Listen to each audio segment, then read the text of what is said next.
সাইফুল আলম, ঢাকা 12। জি মাননীয় স্পিকার, আপনাকে অনেক অনেক ধন্যবাদ।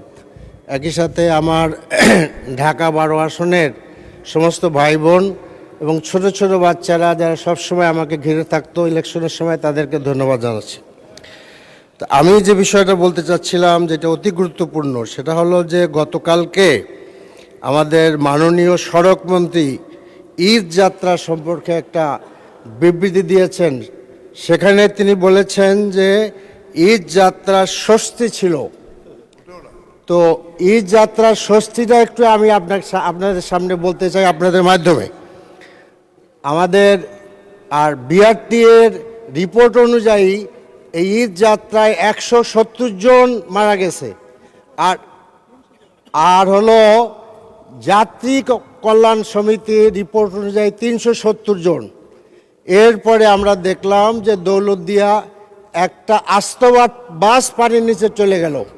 তো এখন আমাদের সড়কমন্ত্রী, মাননীয় সড়কমন্ত্রী বললেন যে স্বস্তি যাত্রা ছিল। তখন আমার প্রশ্ন হলো যে আর কত লোক মারা গেলে তিনি অস্বস্তি বোধ করবেন? এবং মাননীয় স্পিকার, আরও কথা আছে।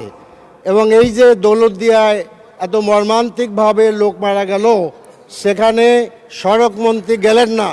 মাননীয় সদস্য, দয়া করে আপনি একটা নোটিশ প্রদান করতে পারেন বিধি অনুসারে। মৃত্যুবরণ যারা করেছে তাদেরকে মাত্র 25,000 টাকা, জীবনের মূল্য ধরা হলো 25,000 টাকা, আর আহতদের জন্য 15,000 টাকা। মাননীয় সদস্য,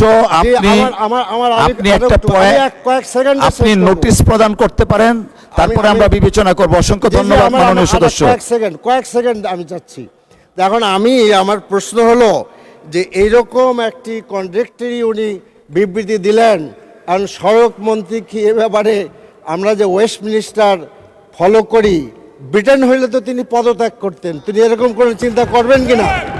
তিনি কোনো চিন্তা করবেন কিনা? মাননীয় সদস্য, আপনাকে ধন্যবাদ।